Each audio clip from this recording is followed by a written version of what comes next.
to thrive and to thrive like never before.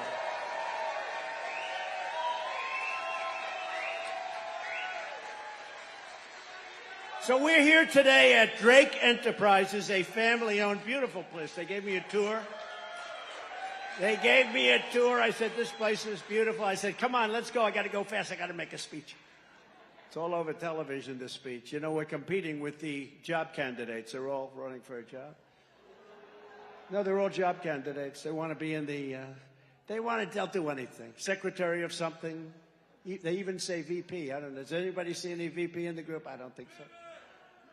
No, that's right. Can you imagine? They don't have a crowd like we have. When you look at the thousands of people outside that couldn't get in, why didn't you build a bigger plant? I'd like to. But we're here today at Drake Enterprises, a family-owned and operated Michigan auto parts supplier that has been manufacturing in America for over 70 years, right? Drake was founded by a great man in 1952, Benny Stempel, right? Benny, we love Benny. Your father, your grandfather, an American man, he's deceased, American man with a big American dream. He had a big, big, beautiful dream. Benny started with just 4 people and soon came to dominate the production of gear shift levers for trucks. Today, the company produces transmission components, driveline components, engine components, and car parts for every one of the Detroit Big Three. So I won't tell them I've said bad things about them in your place, okay? I just want them to fight for what's right. It's common sense. But tonight I was honored to meet Benny's son, Lee, and Lee's children, Nate and Heather. Thank you very much. That's great. Beautiful family. Nate and Heather say their vision for this company is to prove that the American dream is still alive for their employees, like it was just for their granddad, who was so wonderful. So Lee, Nate, and Heather, we're going to help you get that job done, okay? And I want to congratulate you on 3 generations of American auto parts, proudly made in Michigan. We love Michigan. Great feeling for Michigan. Bad things are happening in Michigan. Your crime rate's through the roof. You got a lot of businesses moving out now. It's unbelievable. Not even believable. Today, nearly 100% of Drake's business is producing components that go into vehicles with internal combustion engines, the very product that Joe Biden and the radical left Democrats and fascists, Marxists, now they want to make them, for whatever reason, illegal. Figure that one out. And yes, it's true. Today's radical Democrat Party wants to legalize drugs, shoplifting, and sexual mutilation of your children, but they want to allow your gas-powered Suburban, Silverados, and Ford F-150s to die. They can die. Under a Trump administration, gasoline engines will be allowed. And sex changes for children will be banned. Is that okay? I think we have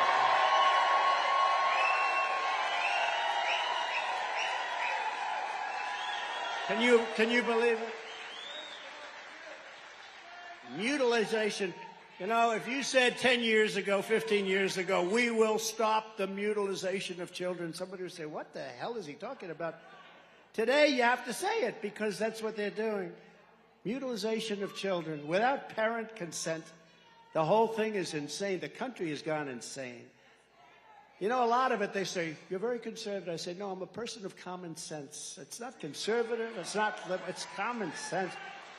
We want to have a border. We want to have good voting. We want to have same-day voting with all paper ballots. And we want to have a thing called voter ID. Why do the Democrats not want voter ID? Because they want to cheat.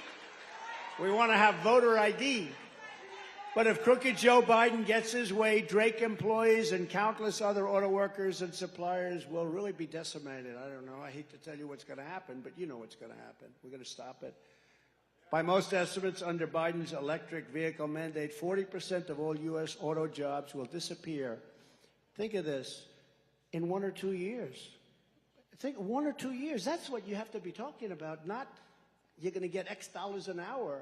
It doesn't matter what the hell you're getting an hour. Do me a favor. Just get your union guys, your leaders, to endorse me. Okay? And I'll take care of the rest.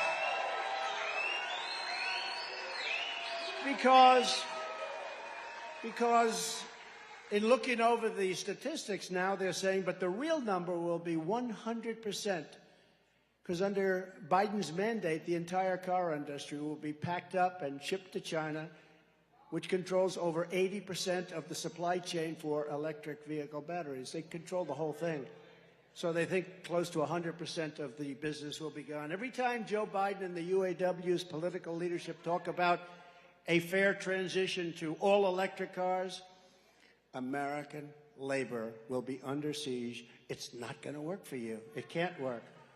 And I learned a lot today with this great family. I tell you, they said, you know, it just won't work. They don't need anything that you have right here in Michigan, and they have beautiful product.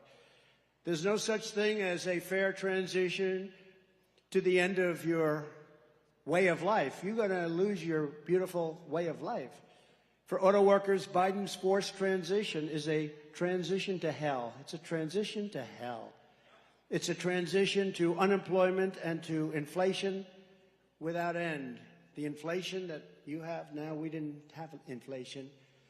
We had the greatest economy in the history of our country. You know that because you went 4 years like you've never had in your history, in the history of Michigan. To the striking workers, I support you in your goal of fair wages and greater stability, and I truly hope you get a fair deal for yourselves and your families. But if your union leaders will not demand that Crooked Joe repeal his electric vehicle mandate immediately, then it doesn't matter what hourly wage you get. It just doesn't make a damn bit of difference, because in 2 to 3 years, you will not have one job in this state. And you've seen it happen before. You've seen what happened where massive percentages of your industry went to other countries like Mexico, like China, like South Korea, like Japan. In other words, your current negotiations don't mean as much as you think. I mean, I watch you out there with the pickets, but I don't think you're picketing for the right thing. But if they endorse me, your leadership, you can tell them I said it, although I have a feeling they may be watching tonight. Because, you know, when Biden came here yesterday, they only had 11 people. I'll bet you we have 10,000 people standing outside. Right? I think we do. That's... In fact, for a little while, we're driving through, the people are going crazy. I said, is this a rally tonight?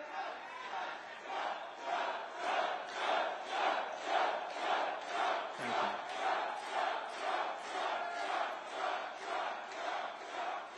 you. No, but I said, is this a rally? We're driving through thousands and thousands of people. We just put it online. Incredible. The great Dan Scavino put it online. Where's Dan Scavino? The great Dan Scavino. He gets everything. He sees what's going on. Thank you, Dan. Where is he?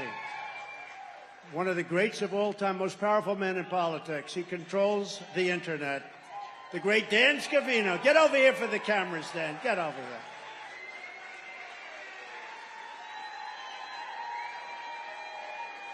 Stephen Chung has done incredible. Jason Miller, a legend. Jason, oh, somebody likes you over here, Jason. Now I have a great group of people. They all want to come. I said, you guys don't have to come. They said, no, we want to come. They want to come. And they don't want to come to keep me from falling either. They want to come for helping. You see that one now? They have a new plan. How to keep this guy from standing up. We have to get him to stand up. How to keep him standing up and getting down a flight. You know, it's so unelegant. You know, I love those 747s, Air Force One. You know, I got new Air Force One. I saved $1.7 billion. They came to me. They said, sir, would you sign this? First day I was in office, I said, what is it? It's a new Air Force One. It's $5.7 billion. I said, that sounds like a lot of money for a plane. It's actually 2 planes, by the way, but they call it Air Force One. They're identical. I mean, even the wood grain, you can't tell the difference. I could tell because there was a little nick in one desk that wasn't on the other. So I could say, that's one, and the other one's too. No, it's incredible, actually. But, you know, those planes are like 32 years old, and nobody wanted to make the move and do it because they think, oh, it'll look luxury. In the meantime, they come in from Saudi Arabia and these other countries, brand new. They're like 3 months old, and they blow it away. And, you know, our country should have the latest and the greatest. So they wanted me to do it. It was $5.7 billion. I said, nope, it's too high. They said, why do you see that? Why are you saying that? Because Obama agreed to the deal. If they agreed to it, it's too high. So the head of Boeing came in and he said, sir, we have to get 5.7. I said, nope, I'm not doing it. I was supposed to sign it. I said, I'm not doing it, not for 5.7. It has to have a 3 on it.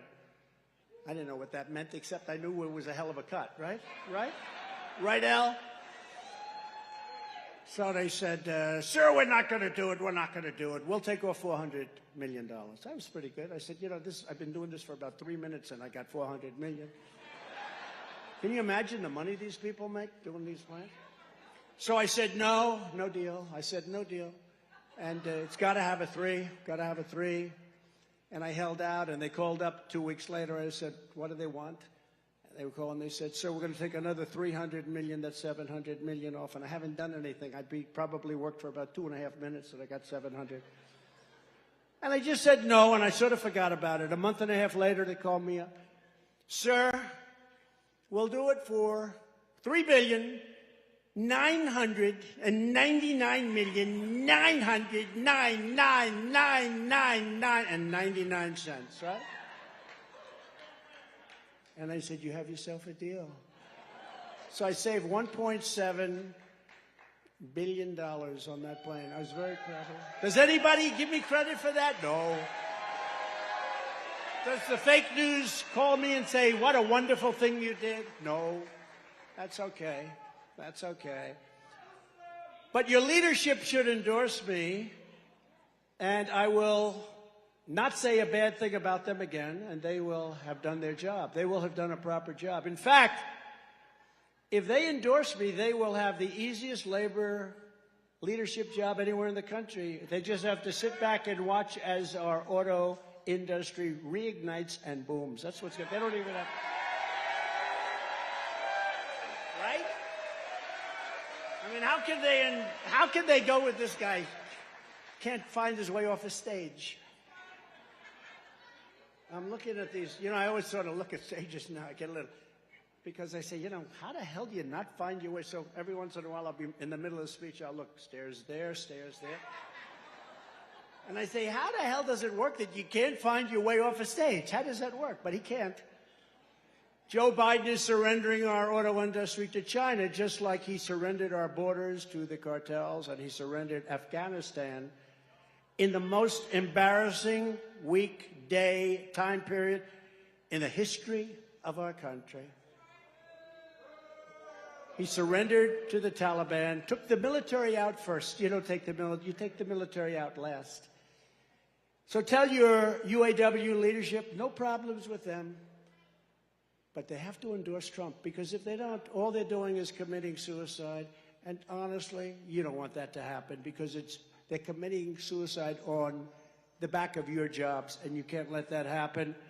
The Democrats, as they wave the white flag of surrender over your future to other foreign countries, you can't have it done. So if you could speak to Sean, he's listening right now, I'm sure.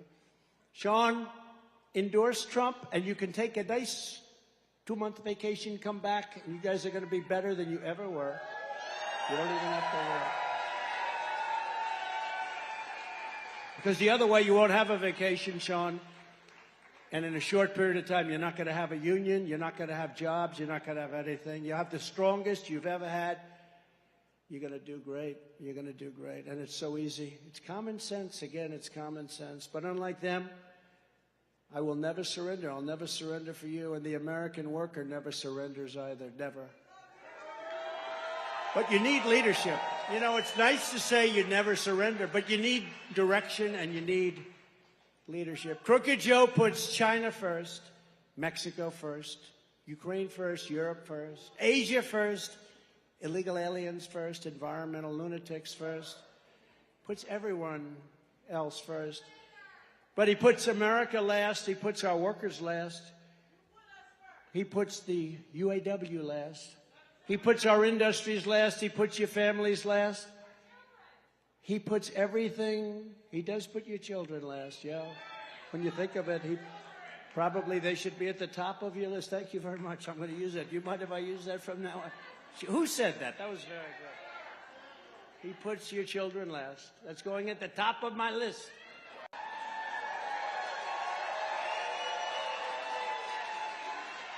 He puts everything that's good last. Mine is slightly different. I put America first every single time.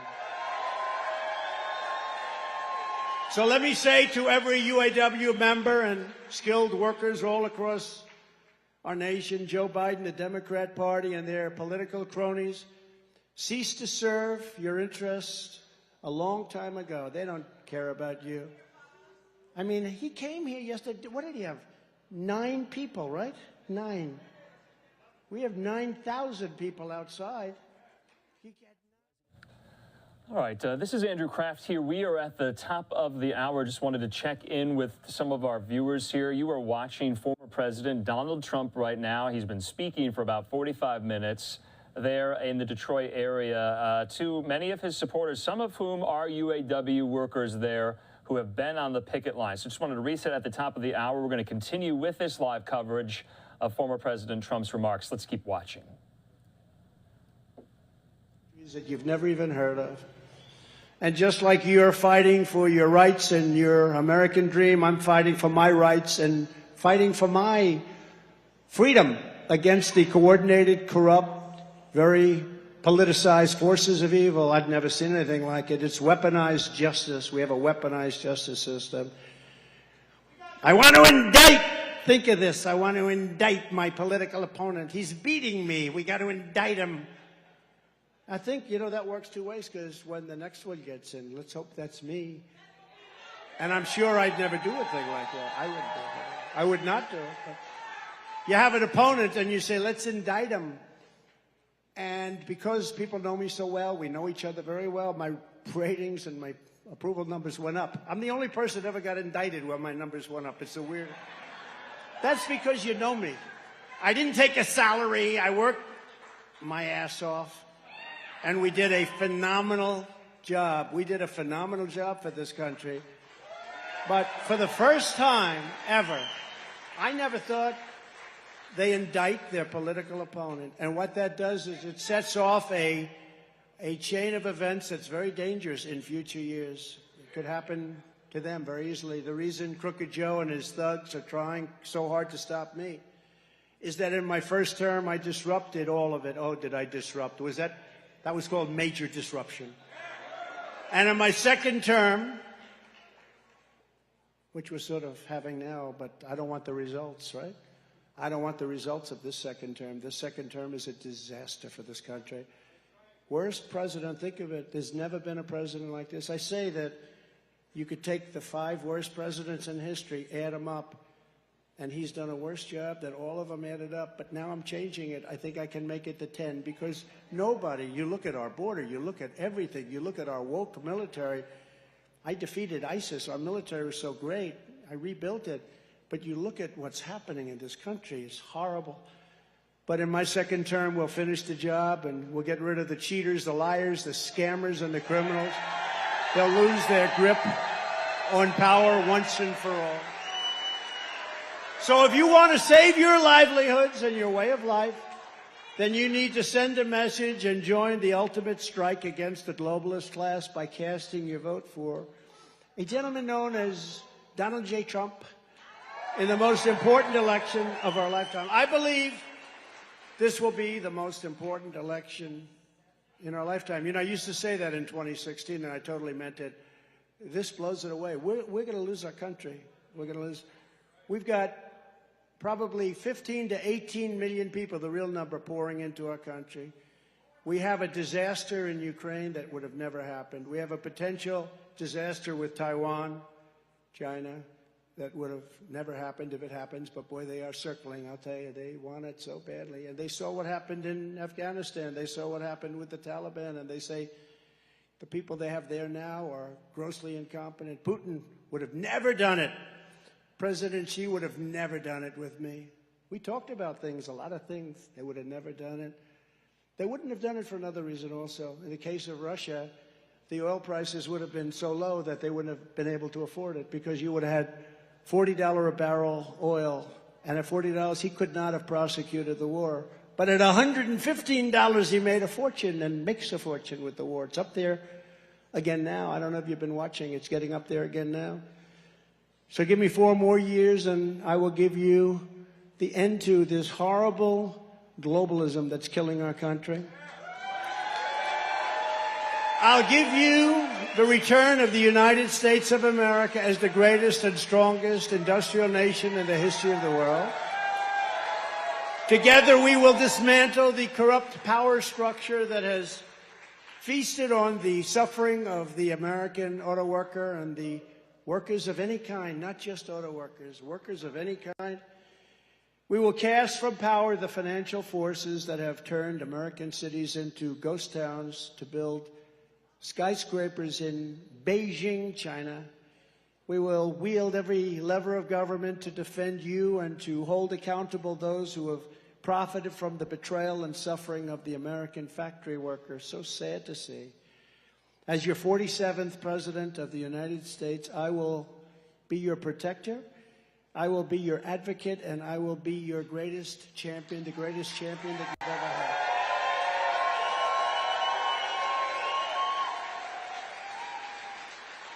On day one, I will terminate Joe Biden's electric vehicle mandate, and I will cancel every job-killing regulation that is crushing American auto workers. I will unleash a thing called American energy, stop the ban on the internal combustion engine, and we will drill, baby, drill, and we will make zero environmental difference. It will have zero environmental difference, zero. In fact, if anything, it's probably cleaner than what they're doing. But it'll save your family a yearly fortune and give you a much better way of life. You're losing your way of life. I will then go to every foreign country where we're paying billions and billions of dollars for their military defense, as I was doing before, and tell them that if they do not massively increase their purchases of Ford, Chevys, GMs, and Jeeps, our troops are packing up and we're coming home. You got to buy our products. You got to buy our products. And that's going to be the least of it. And if we can afford to send hundreds of billions of dollars to Ukraine, then we can afford to have an auto industry that pays our workers a good living wage and keeps our workers working. Having a vibrant car industry is far more important than almost anything we can do for a very important thing called national security. We need a rebirth of loyalty in this country. To that end, we will bring back a very beautiful word, protection, financial protection. You're going to be protected financially while we still have the power to do it. You know, there's a run on our currency. They want to take away our currency standards. If that happens, that's the worst thing to happen maybe in our country's history. It'll put us in a much different position. But take a look at what's happening. Countries are leaving our standard. In reality, protectionism never truly went out of fashion. Our corrupt politicians just stopped protecting American jobs and workers, and they started protecting the jobs and workers in China and Mexico, Germany, South Korea, Indonesia, Thailand, and Vietnam, many other countries too. Under the Trump presidency, patriotic protectionism will be the new American way. We want to be protected. That's what we have our government for. We want protection in many ways, and we're going to stop the crime in our cities, and we're going to stop the crime in our country. And we're not going to be nice about it. We're not going to be nice about it. That means protecting our workers, protecting our wages, protecting our jobs, protecting our industries, protecting our communities, and protecting our great, something you don't hear about very much anymore, a great American dream. We had an American dream. You don't hear about that with this guy. This guy walks up yesterday, looks like he's going to fall over standing in front of some people. Looks like he's going to fall over. This is not a leader. The whole world is laughing at us. They respected your leader. Whether you like your leader or not, they respected your leader. They said, we're not going to mess. We're not going to mess. Upon taking office, I will impose an across-the-board tariff on foreign-made goods. I will also pass the Trump Reciprocal Trade Act. That means that if China or any other country makes us pay a 100 or 200 or 300% tariff or tax, we will make them pay a reciprocal tariff of 100, 200, or 300%. What could be more fair? Right? What could be more fair? I will revoke China's most favored nation. Can you believe they have a most favored nation status? Because they say we are a developing nation. Well, we're a developing nation, too. When you look at our cities, we're developing. We're developing in the wrong way. They are doing the worst job. Democrat mayors, Democrat governors. And we will impose stiff penalties on China and other trade abusers. Foreign auto parts manufacturing will be among our first targets. We're going to bring it home from China and other foreign countries on a very grand scale. That's you, McGee. All right? That's you. And because we want all Americans to win and win big from these policies, we will insist that as tariffs on foreign countries go up, because they tariff us crazily, and then we have these stupid people, some congressmen, some senators, that say, no, sir, we shouldn't tariff them, but they're tariffing us. It doesn't matter, sir, it's free trade. I say, is this guy okay? But when those foreign countries tariff us, taxes on American workers, which is really what it is, small businesses and middle-class families, we will be doing the same to them, and you will watch things happen that you won't even believe. For one thing, you're going to bring back jobs at levels. You know, China, they put a big tax on us when we sell a car, a truck, or anything. And they say to the American companies, we don't want your trucks from America. Come over and build a plant over here. So they're building plants all over China. How stupid is it? We should do the same thing. And we started doing the same thing, and we were doing the same thing. I gave you the largest tax cut in the history of our country, larger than the Reagan tax cut. And we'll do it again. We'll deliver tax cuts, the likes of which you've never seen before. You will do better, make more money, and have a more secure job than you've ever had before. Best of all, they will be fully paid for by outsourcers and foreign producers who will be paying trillions and trillions of dollars into our treasury for the privilege of doing business in the United States of America. Isn't that nice? Going to get rid of a big portion of our deficit, too. We're going to tariff and tax them, and you, the American worker, will be the primary beneficiary. And in conclusion, I don't need to tell anyone in this room what the globalists and trade abusers did to the people of Michigan. You've seen the lives wrecked. You've seen your family destroyed. In many cases, the families have been shattered and the communities battered, brutalized, destroyed economically and by crime. But my message to you tonight is that Michigan's abuse under Joe Biden will end, and I will take you to new heights never dreamed of before, never even dreamed of. The Wall Street predators, the Chinese cheaters, and the corrupt politicians have hurt you. I will make you better. Very simple. I will make you better. For years, foreign nations have looted and plundered your hopes, your dreams, and your heritage, and now they're going to pay for what they have stolen and what they have done to you, my friends. We're going to do it together. We're going to take their money. We're going to take their factories. We're going to rebuild the industrial bedrock of this country like it used to be many, many decades ago. By the time this battle is over, the rusted-out factories will not be here in Michigan. They'll be in Beijing, Shanghai, and other parts of the world. Taking it back. We're taking it back, and it won't be hard. The gleaming new buildings and roaring production lines will be built in Lansing and Flint and Sterling Heights and Grand Rapids and Pontiac, Dearborn, and Detroit. Ladies and gentlemen, I've been preparing my entire life for this battle. We did such a great job 4 years ago. We were unfairly interrupted. Let's be nice about it. We were very unfairly interrupted, but in many ways this is better because we've seen what a bad job they have shown us, what a horrible job they do. And we'll be able to do things that nobody would have thought possible.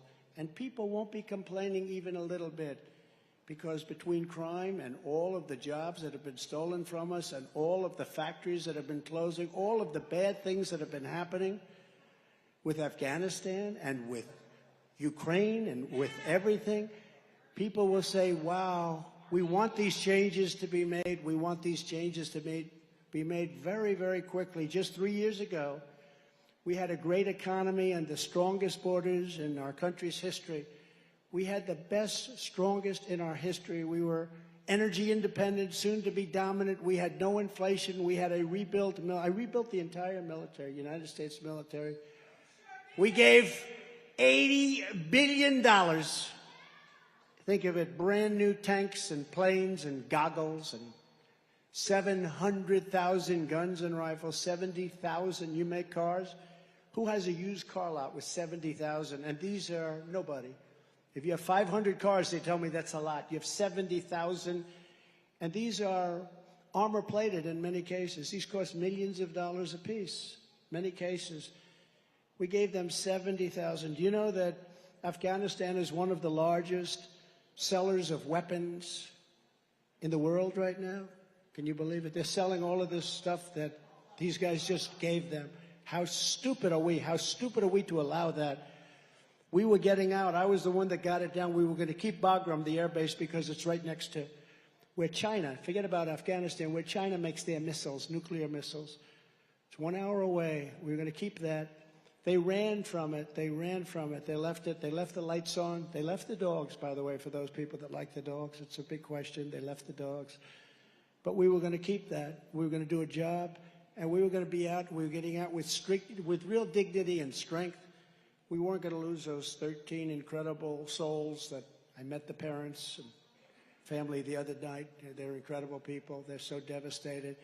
They don't talk about the 38 people that were literally no arms, no legs, the faces blown to pieces, and the hundreds of other people that died, all unnecessarily. Wouldn't have happened. You know, I spoke to Abdul. And I vetoed wasteful spending when it came to my desk. And as your president, when they send me a bloating spending bill that's going to cause your prices to go up, I'm going to take out this veto pen and I'm going to send it right back to them. Yeah, Ilya, you mentioned tell him, Ron.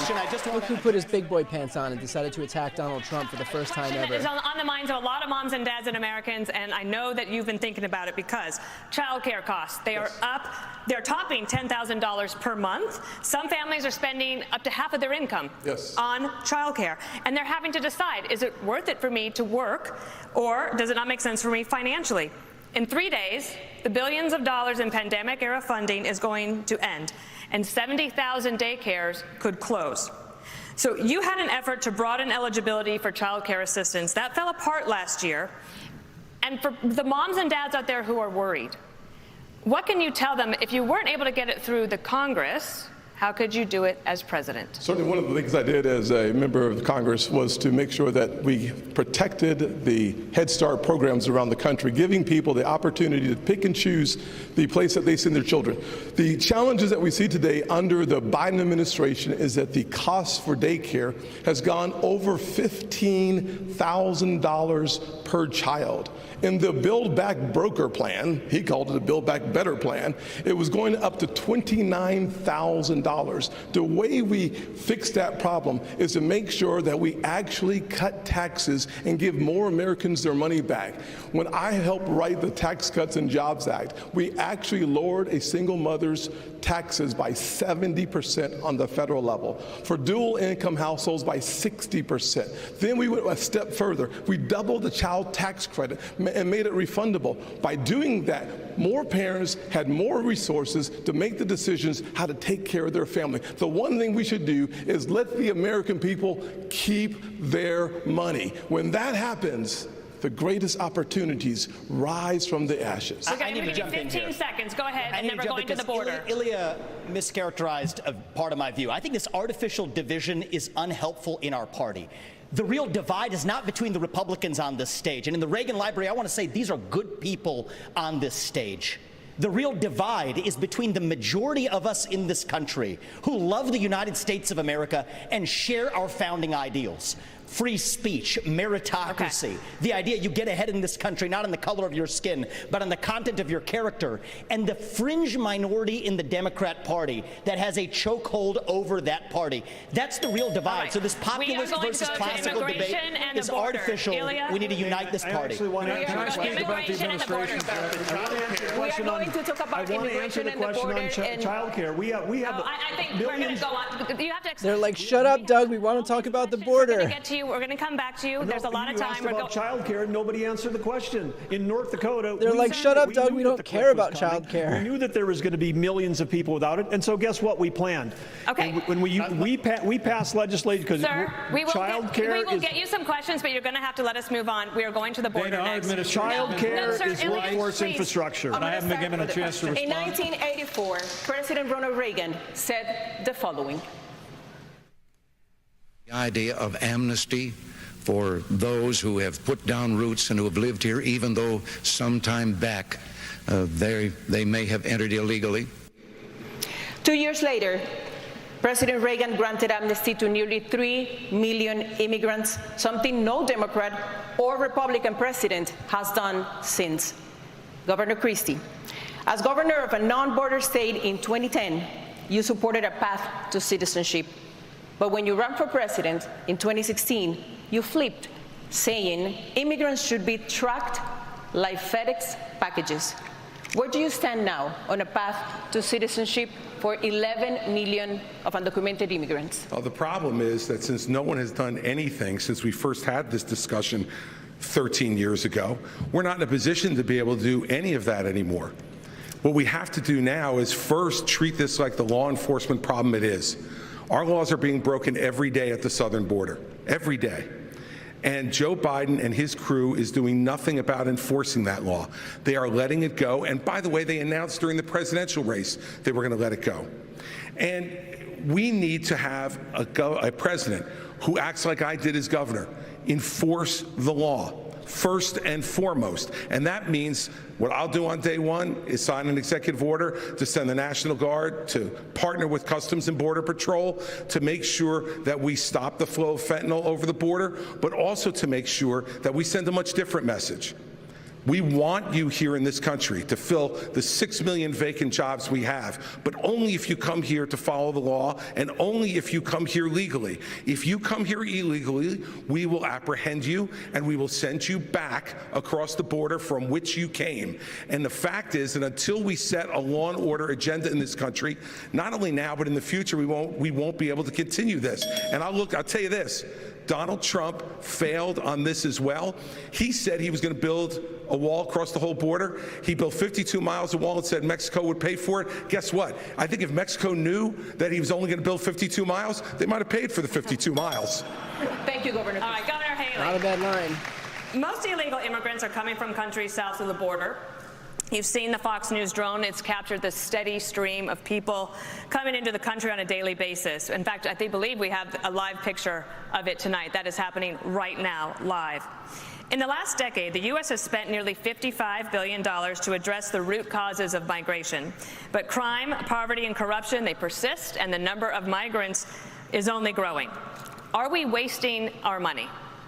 Well, what happens is when Joe Biden waved the green flag, it told everybody to come. And now we've seen 6 million people cross the border. We've had more fentanyl that have killed Americans in the Iraq, Vietnam, or Afghanistan wars combined. We need to make sure that we are a country of laws. The second we stop being a country of laws, we give up everything this country was founded on. So we have to secure the border. The way we do that is, first of all, the front runner is Donald Trump. You see what's happening in Philadelphia right now. It's got to stop. We need to make sure we put 25,000 more Border Patrol and ICE agents on the ground and let them do their job. I spent 400 miles down that border, and I'm telling you, Border Patrol agents aren't allowed to do their job. Let's go back to remain in Mexico policy. Instead of catch and release, let's go to catch and deport. What about what about the aid that federal taxpayers are paying to deal with the root causes? It's not working?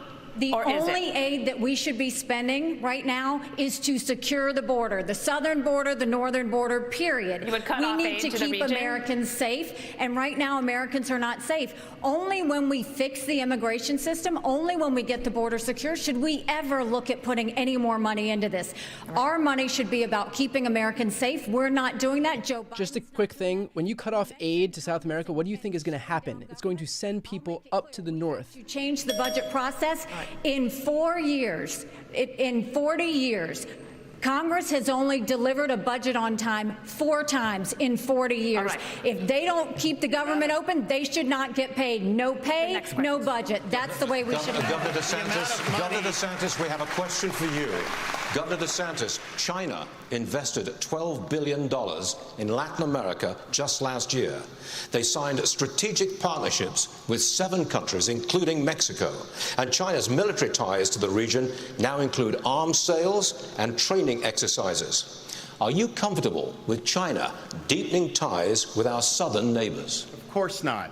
And the reason why we're in this mess is because elites in D.C. for far too long have chosen surrender over strength when it comes to the CCP. Some people in our country got rich, our industrial base got hollowed out, and they have been able to build the second most powerful military in the entire world. We need a totally new approach to China. We are going to have real hard power in the Indo-Pacific, like Reagan, to deter their ambitions. We're going to have economic independence from China, where we're decoupling our economy, and we are going to go after the cultural power they have in this country. As governor of Florida, I banned the CCP from buying land in our state. We should do that all across these United States. We shouldn't have them in our universities.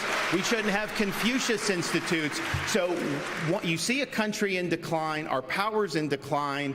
China's going to surpass us this decade, and if they do that, that's going to affect every single American household. As your president, I am not going to let that happen. I'm going to reverse this country's decline. We are going to choose strength, not surrender, when it comes to the CCP. America is not a country in decline. Under Joe Biden, we are a country in retreat. You propose, quote, universal deportation for all undocumented immigrants and their children, even if the children are citizens of the United States. Under what legal premise will you expel U.S. citizens? So the first thing I want to say is I agree with everything. The Republicans on the stage are on the right side of this issue. Militarize the southern border, stop funding sanctuary cities, and end foreign aid to Mexico and Central America to end the incentives to come across. But I do go a step further. You're right about that, Ilya. I favor ending birthright citizenship for the kids of illegal immigrants in this country. Now, the left will howl about How did he get to the country? Amendment. The difference between me and them is I've actually read the 14th Amendment. What it says is that all persons born or naturalized in the United States and subject to the laws and jurisdiction thereof are citizens. So nobody believes that the kid of a Mexican diplomat in this country enjoys birthright citizenship. Not a judge or legal scholar in this country will disagree with me on that. Well, if the kid of a Mexican diplomat doesn't enjoy birthright citizenship, then neither does the kid of an illegal migrant who broke the law to come here. And as the father of 2 sons, it is hard for me to look them in the eye and say, you have to follow the law when our own government fails to follow its own laws. That's how we really go the distance and solve this problem and restore the rule of law in the United States of America, because that is part of what it even means to be an American. Senator Scott, you oppose ending birthright citizenship. What does Mr. Ramaswamy have wrong on that issue? Yeah, there's no doubt the fact that when you think of the Constitution and the 14th Amendment, it was certainly written as it relates to slavery, not as it relates to illegal immigration. It's been applied to illegal immigration. So the challenge that we face is, in fact, one that has to do with whether or not the people that come here are under the jurisdiction of our laws. And frankly, if you come here illegally, you are not. Now, surviving a Supreme Court argument is something I can't tell you. But from a perspective of the Constitution, I think it's simple that clearly it was designed for slavery and not for illegal immigration. I'll go one step further, though. When we have a conversation about the things that are happening on this stage, we think about the fact that Vivek just said we were all good people, and I appreciate that, because last debate he said we were all bought and paid for. And I thought about that for a little while and said, you know, I can't imagine how you can say that knowing that you were just in business with the Chinese Communist Party and the same people that funded Hunter Biden millions of dollars was a partner of yours as well. It's not nonsense. So look, here's what I want to respond. These are good people who are tainted by a broken system, and it's not the fault of anybody who's involved. Some of us are tainted. Excuse me.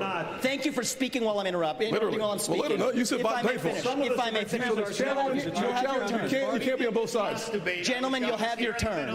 One of the challenges we should have Please focus on the issues that matter. We know we did business in China. Everybody knows that. If I may focus address on holding Joe Biden Let them accountable. fight. That's what we need to be I actually focusing on. agree with Ron When everybody DeSantis. speaks at the same time, no one can understand. Exactly. So if I may, I agree with Ron DeSantis on China. When every other CEO expanded into the Chinese market, you know what I did with my first company? We opened a subsidiary in China. But you know what I did that was different than every other company? We got the hell out of there. And when I started my next company, Strive, right when that's years ago. 2023. Right when I started my next company, Strive, to compete against BlackRock. Excuse me. No. To compete against BlackRock, I made a commitment that we would never do business in China. And I will say something. I think you have more than time to explain your point. Well, if I was interrupted by a lot of people here, and I want to be respectful because I believe these are good people. Last debate. But I do not believe in these. We're sitting here in the Reagan Library. Yes, I wish you in would. the honor of Ronald Reagan's library, if I may. From one admirer of Ronald Reagan to another. From one admirer of Reagan to another, we cannot see violate Reagan's 11th commandment. I want to hear about that. Let's have a policy debate. What's going on? Let us have a policy debate. Let's have about their records. Let's have a policy debate. And the right answer is we need to declare independence from China. And I will see that through. Vice President Pence, in 2017, He's in the wrong party if he wants a policy debate. Canceled DACA, which put the legal status of 600,000 dreamers in the hands of the courts. Dreamers work and they pay taxes. As president, if the Supreme Court ends DACA, would you work with Congress to reach a permanent solution for dreamers? Well, first, let me say I'm glad Vivek pulled out of his business deal in 2018 in China. That must have been about the time you decided to start voting in presidential elections. So we're nice to have you participating in elections. So let me speak to this issue. Number one, I negotiated the Remain in Mexico policy with the Mexican government. We used economic power to bring the Mexican government to the table. We built hundreds of miles of border wall. And despite what's said here today, we reduced illegal immigration and asylum abuse by 90%. And as President of the United States, I can do it again. And the truth is we need to fix a broken immigration system, and I'll do that as well. But first and foremost, a nation without borders is not a nation. And we have to secure the southern border of the United States of America. I know how to do it, and we will do it again. Let me say one other thing about China. Let me say one other thing about China. Would you negotiate with Congress to give a solution to the problem that dreamers have right now? They are on a limbo. Well, let me tell you, I served in Congress for 12 years, although it seemed longer. But you know, something I've done different than everybody on this stage is I've actually secured reform in Congress. You know, Ron, you talk a really good game about cutting spending, but you've increased spending in Florida by 30%. When I was a member of Congress in 2006, right after Hurricane Katrina, Dana, you remember it, we stood our ground. I led House conservatives. We cut $100 billion out of the federal budget. It can be done, but as I said in the last debate, I'll say again, this is no time for on-the-job training. I'm going to be ready on day one to get Congress to step up, secure the southern border of the United States, build a military fitted to our times, and we're going to get spending in Washington, D.C. under control once and for all. I got mentioned on that one. Other side of this break, and I propose to go Mike Pence is where charisma goes to die. These candidates make America safer as rising crime plagues our cities. Debate night continues in moments.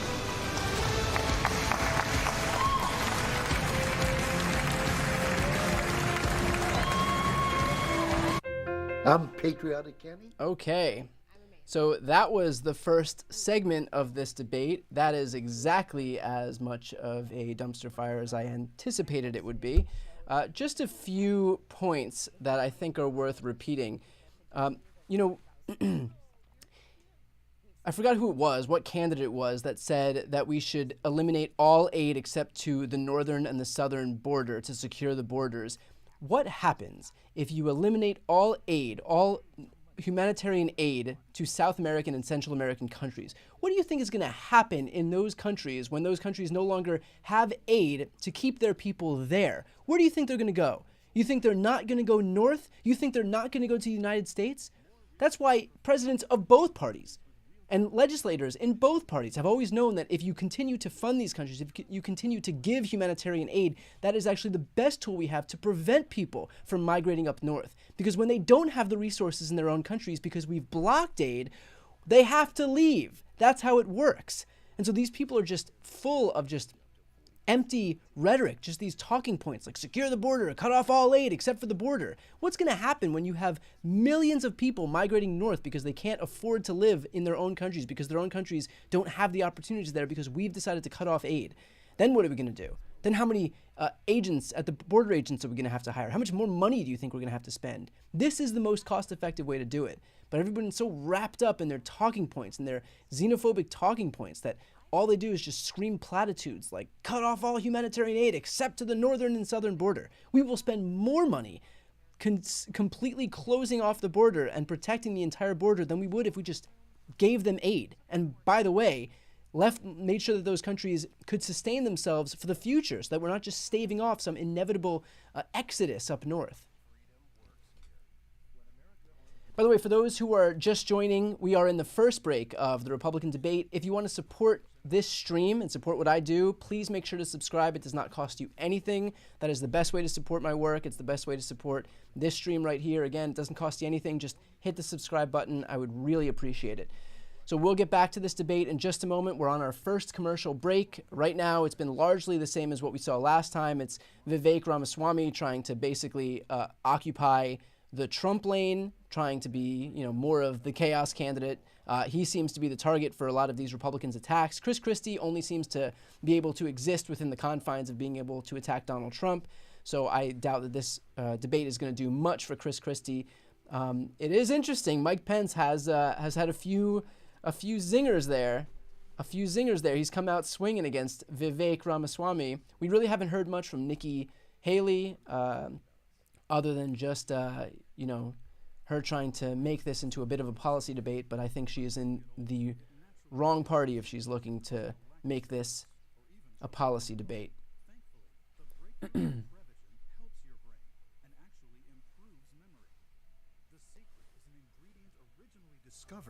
We are moments away from the second segment of this debate. We're on a commercial break right now for those just tuning in.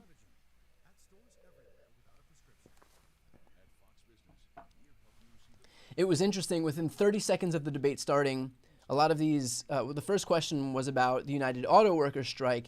And so what's interesting is that we saw a number of candidates. First of all, I believe it was Tim Scott who immediately pivoted to the southern border, which goes to show just how confident they are on issues of workers' rights.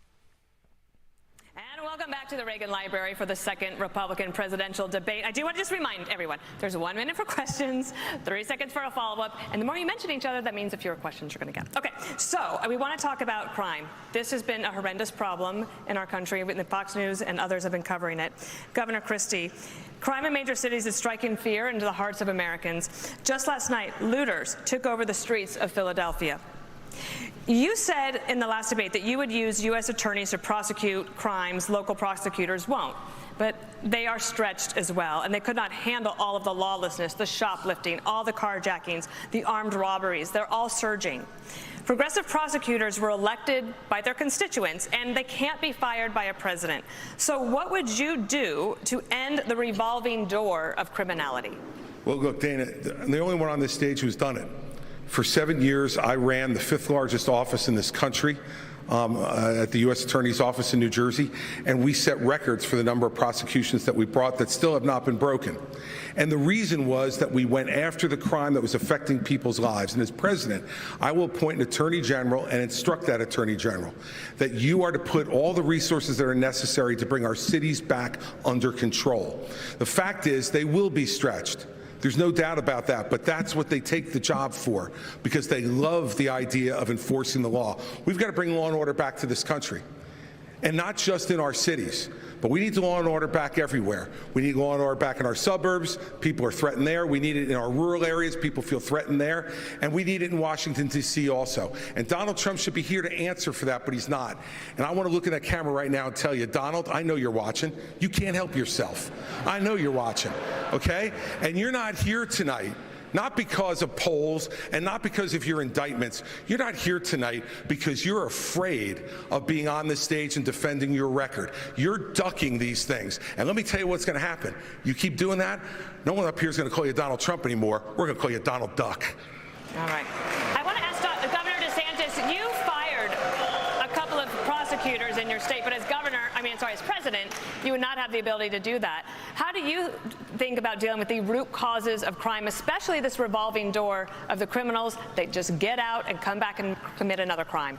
Well, the crime in these cities is one of the strongest signs of the decaying of America. We can't be successful as a country if people aren't even safe to live in places like Los Angeles and San Francisco. Just being in Southern California over the last couple of days, my wife and I have met 3 people who have been mugged on the street, and that would have never happened 10 or 20 years ago. In Florida, we back the Blues. Oh, some very true stories from Ron DeSantis. Law enforcement, they are keeping us safe. We have a 50-year low in the crime rate. And yes, when I had 2 progressive prosecutors that weren't following the law in Florida, I removed them from their posts, and the people of Florida are safer as a result of it. As president, I will use the Justice Department to bring civil rights cases against all of those left-wing Soros-funded prosecutors. We're not going to let them get away with it anymore. We want to reverse this country's decline. We need to choose law and order over rioting and disorder. On a related subject, Governor Haley, there's a nationwide policing shortage. Retirements are up. Recruitment is in the tank. Morale is at a record low. 3 years ago, you signed a pledge to support law enforcement. Now, pledges are a nice idea, but what's your actual plan to get more police on our streets?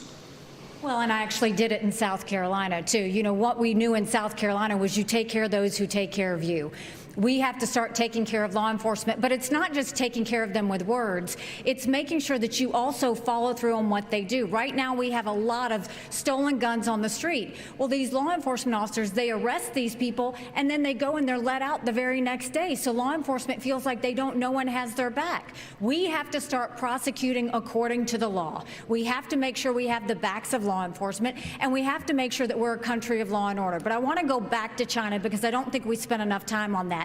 Right now, we have to look at what government's doing to hurt us against China, too. You have a company, U.S. Antibiotics, that produces amoxicillin, the #1 antibiotic that we need. And right now, there is a company in Bristol, Tennessee, that produces that, yet our federal government only gets it from China. We need to be focusing on companies that produce in America and supporting those companies that produce in America, not companies that are helping China. Lucky for Nikki Haley, the Inflation Reduction Act allowed the government to negotiate lower drug prices, and it was passed with 0 Republican support. The topic of crime because it affects all of us. Governor Burgum, for the first time ever, a Univision poll found that mass shootings and gun safety are one of the most important issues for Latino voters. Mental health concerns are not unique to the United States, but gun violence is. What is your specific plan to curb gun violence?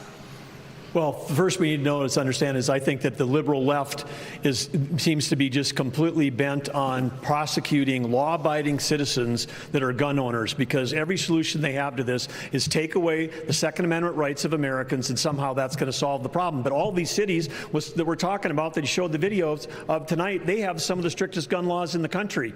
So we know that that's not what's working. What we have to do is get back to the core issues about the family. We have to get back to behavioral health and mental health. We've got to get back to actually enforcing the laws these people talked about. And like we've done in North Dakota, where we've got the goal and we're on the track to be the most military-friendly state in the nation. We've got the most military and the most support of what we're doing in terms of law enforcement, because the morale is down because we've been defunding the police, because they've been attacked in the press. The police have become the bad guys when they're the one. There's all these jobs available in America. Why would you be a policeman if people don't even respect them? Every time I see a policeman, the first thing I say is thank you. And so does everybody else in my family and most of the people in our state, because they know we have to respect the people that are out there defending us every single day. Can I answer the question on mass shootings? Mr. Ramaswamy, according to Customs and Border Protection, about 90% of fentanyl is seized at official border crossings, and 57% of the smugglers are U.S. citizens. How would you stop fentanyl brought into the country, mostly by U.S. citizens, through ports of entry? There's two sides to this, and we have to be very honest about it. One is we do have to seal that southern border.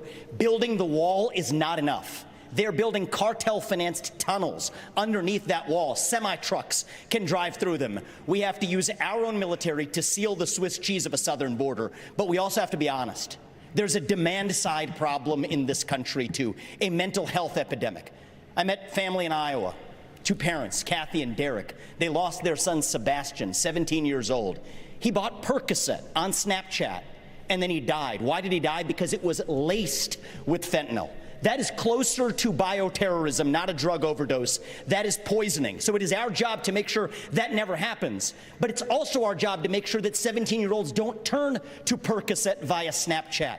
We have to bring back mental health care in this country, not with pump and pharmaceuticals, but with faith-based approaches that restore purpose and meaning in the next generation of Americans. Many of them are getting it through social media. And this isn't a Republican point or a Democrat point, but if you're 16 years old or under, you should not be using an addictive social media product, period. This is something that we can both agree on, and we can revive both the mental health of this country while stopping the fentanyl epidemic that will kill more people this year than who died on 9/11, and I refuse to be a passive bystander sitting in the White House like the hollowed-out husk of a current president we have. We will step up and address this problem to stand for Americans and our children. Why are you encouraging TikTok? Quit encouraging TikTok. That is why, everything he said I agree with. That is why, as Commander-in-Chief, I'm going to use the U.S. military to go after the Mexican drug cartels. They are killing our people.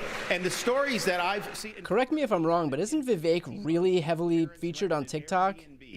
And apparently the people that had rented it before were using drugs. The infant was crawling, the toddler was crawling on the carpet and ingested fentanyl residue and died. Are we just going to sit here and let this happen, this carnage happen in our country? I am not going to do that. So I guarantee you on day one, this border is going to be a day one issue for me as president. We're going to declare it a national emergency. Yes, we'll build the wall. We'll do remain in Mexico. But those Mexican drug cartels are going to be treated like the foreign terrorist organizations that they are. President Pence. All right, Vice President Pence, we're going to move on to a different issue. Hold on, sir. Vice President.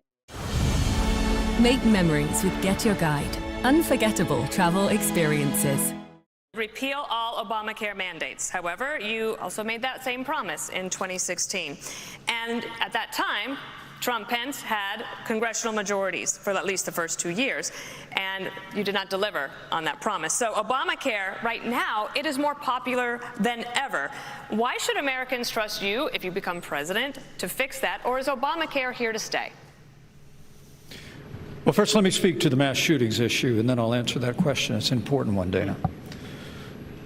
Look, I'm someone that believes that justice delayed is justice denied.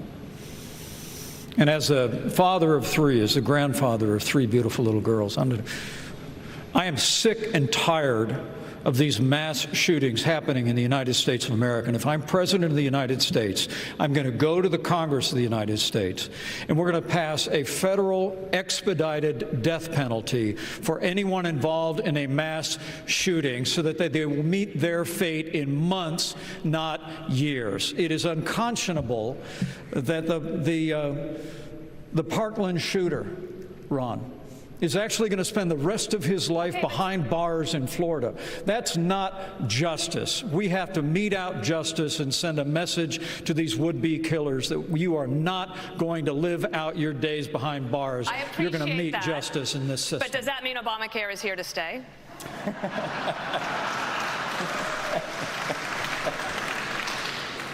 Well, thank you for reiterating the question, because I'd love to answer it. Look, I think it's one of the choices here. You know, my former running mate, Donald Trump, actually has a plan to start to consolidate more power in Washington, D.C., consolidate more power in the executive branch. If I'm president of the United States, it's my intention to make the federal government smaller by returning to the states those resources and programs that are rightfully theirs under the 10th Amendment of the Constitution. That means all Obamacare funding, all housing funding, all HHS funding, all of it goes back to the states. We'll shut down the Federal Department of Education.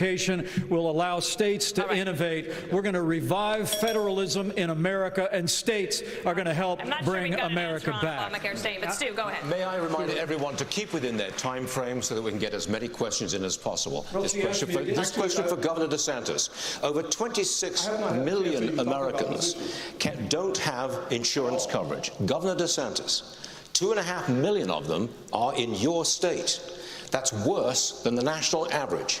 Can Americans trust you on this? Well, I think this is a symptom of our overall economic decline. Everything has gotten more expensive. You see insurance rates are going through the roof. People that are going to get groceries. I spoke with a woman in Iowa, and she said, you know, for the first time in my life, I'm having to take things out of my grocery cart when I get to the checkout line because the total goes up so quickly. So this is very real, and people are hurting out there. So we've got to address the underlying problem with Bidenomics, the overspending, taking all Biden's rules and regulations. I'm going to throw them in the trash can on day one. You're not going to have to worry about that. We're going to open up all of our energy. We will be energy dominant in this country. That will lower your gas prices. And what we need to do with health care is recognize our health care is putting patients at the back of the bus. We have big pharma, big insurance, and big government, and we need to tackle that and have more power for the people and the doctor-patient relationship. Governor, why is your record in Florida on insurance worse than the national average?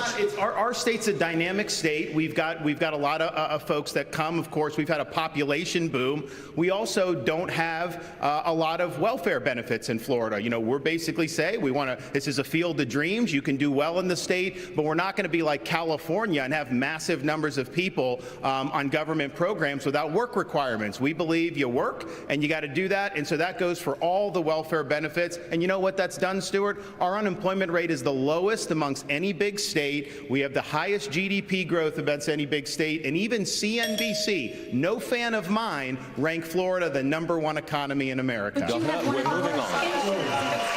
On the topic of healthcare, Governor Haley, healthcare is the leading cause of bankruptcy for American families, accounting for 2/3 of all personal bankruptcies. As president, how you protect Americans who get sick from financial ruin? First of all, how can we be the best country in the world and have the most expensive health care in the world? We have an issue. My mom was in the hospital, and when she was in the hospital, they tried to bring her a couple of Tylenol, and she said, I don't need it. And they said, honey, go ahead and take it because you're paying for it anyway. Why is it that when we got the bill, the insurance company and the hospital negotiated the bill for her without her having anything to do with it? When I am president, we will break all of it, from the insurance company to the hospitals to the doctor's offices to the PBMs to the pharmaceutical companies. We will make it all transparent, because when you do that, you will realize that's what the problem is. Second thing is you've got to deal with tort law.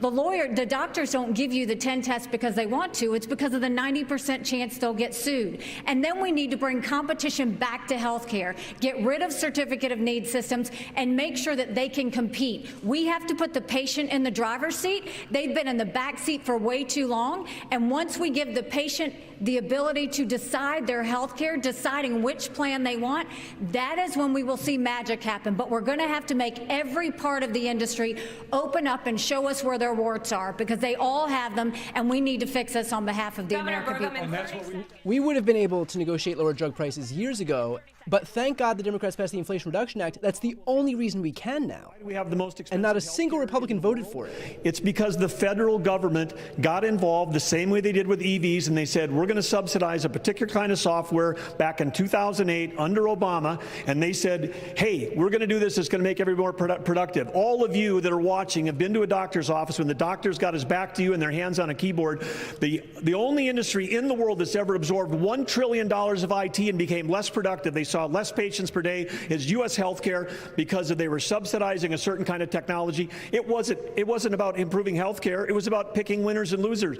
Every time the federal government's involved, whether it's higher education, healthcare, or now the auto industry, things get more expensive and less competitive. That was a great transition, because we are going to move on the future of education in America. What's the government's role in finding a way forward? The second Republican debate rolls on from Simi Valley.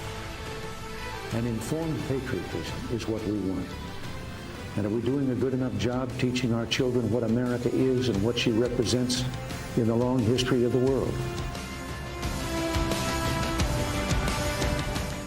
Pretty amazing to see them continue to quote Ronald Reagan. Ronald Reagan wouldn't have a snowball's chance in hell of winning the Republican nomination in today's GOP.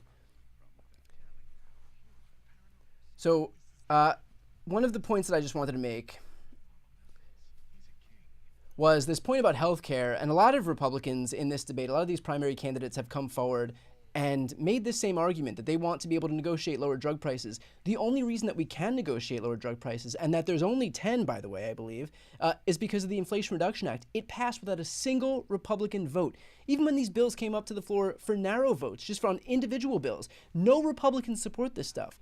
So these people are standing there telling you one thing, telling you that Republicans need to be able to allow the cost of drugs to go down because the healthcare costs in this country are sending people into bankruptcy.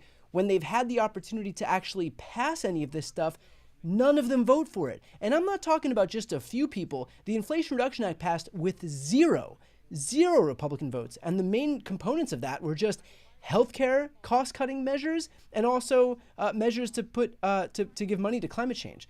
But now we have out-of-pocket healthcare costs capped for seniors at $2,000 a year, insulin capped at $35 a month for Medicare recipients, and the government can negotiate, I believe, 10 drugs starting in 2026, and then it goes up to 15, then 20, 30, 40, 50, I think all the way up to 80 or something like that. But again, all of that passed with no Republican support. So it is ironic that they'll grandstand about the importance of making sure that healthcare is more affordable in this country. None of them have done a single thing to actually make healthcare more affordable in this country. It is a thing they say, but I mean, I've said this before, watch what they do, not what they say. Don't listen to what they say, watch what they do. One quick note, if you enjoy this stream, please subscribe. It's the best way to support this channel. It's the best way to support further live streams like this one. I know that there are not that many channels that are doing these live streams right now, so to give me the opportunity to continue doing these, all I would ask for is that you subscribe. It costs nothing. It'll also allow you to participate in the chat. The chat is only subscribers, so just hit the subscribe button. Doesn't cost you anything, and it'll allow you to participate in the chat there.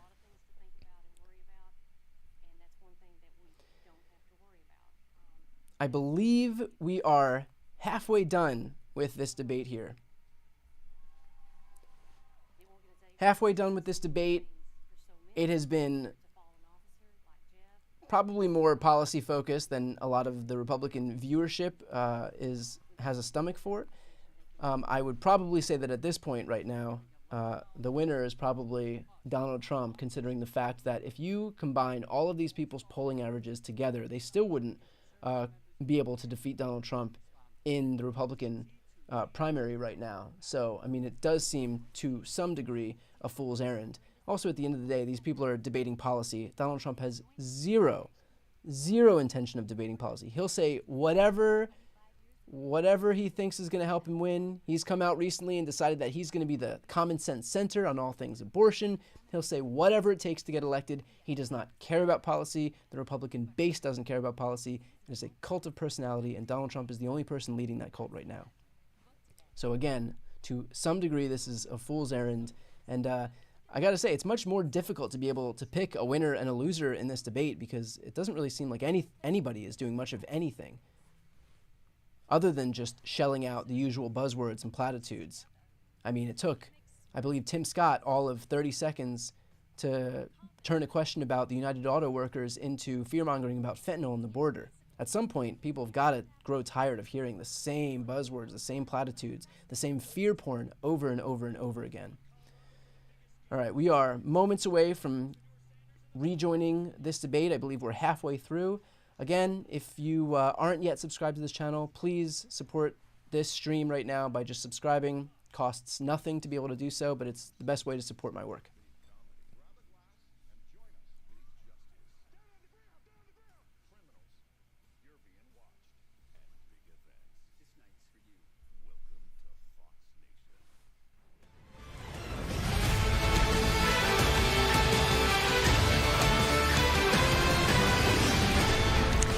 We are back live at the Ronald Reagan Presidential Library in the Air Force One Pavilion for the second Republican debate. And let's get back to our questions. Governor Haley, American students, they are in academic trouble. They have lower scores in math and reading. There's chronic absenteeism. That's at record highs. And this has even been called education homicide.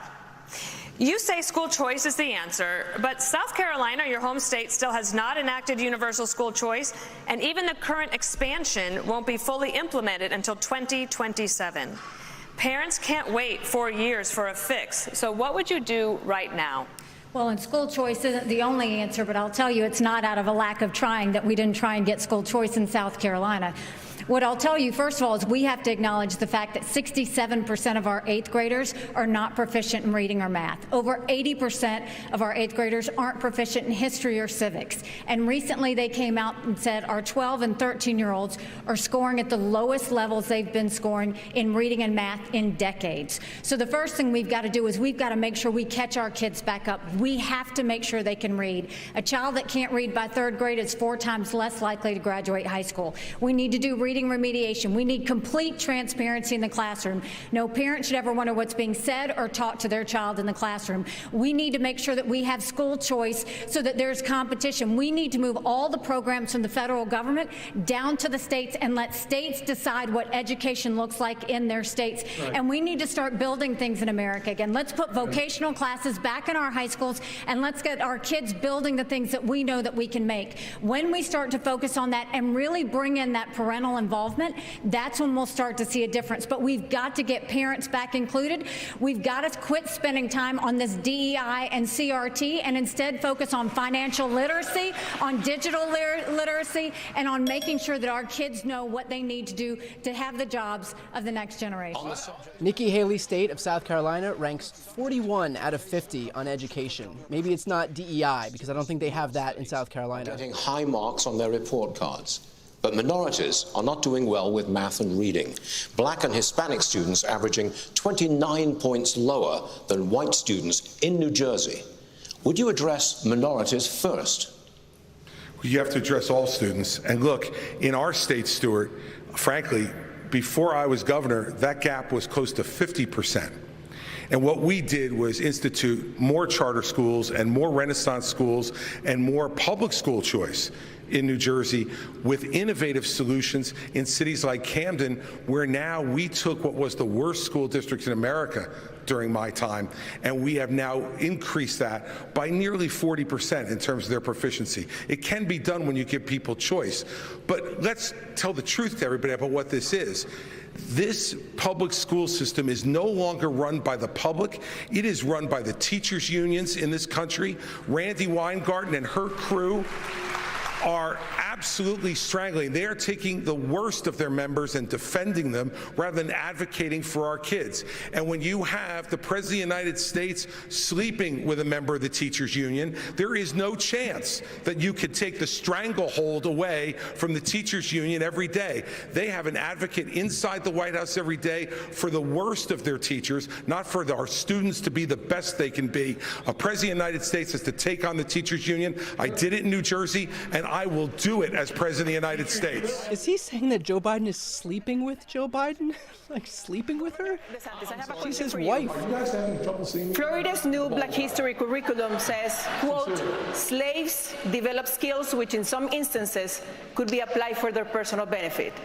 You have said slaves develop skills in spite of slavery, not because of it. But many are still hurt. For descendants of slaves, this is personal. What is your message to them? So first of all, that's a hoax that was perpetrated by Kamala Harris. We are not going to be doing that. Second of all, that was written by descendants of slaves. These are great Black history scholars, so we need to stop playing these games. Here's the deal. Our country's education system is in decline because it's focused on indoctrination, denying parents' rights. Florida represents the revival of American education. We're ranked #1 in the nation in education by U.S. News and World Report. My wife and I, we have a 6, 5, and 3-year-old. This is personal to us. We didn't just talk about universal school choice, we enacted universal school choice. We didn't just talk about Parents' Bill of Rights, we enacted the Parents' Bill of Rights. We eliminated critical race theory, and we now have American civics and the Constitution in our schools in a really big way, just like President Reagan asked for in his farewell address back in 1989. Florida is showing how it's done. We're standing with parents, and our kids are benefiting. Here's his quote. Here's Ron DeSantis' quote. They're probably going to show that some of the folks eventually parlayed being a blacksmith into doing things later in life. Not a redeeming quality in slavery.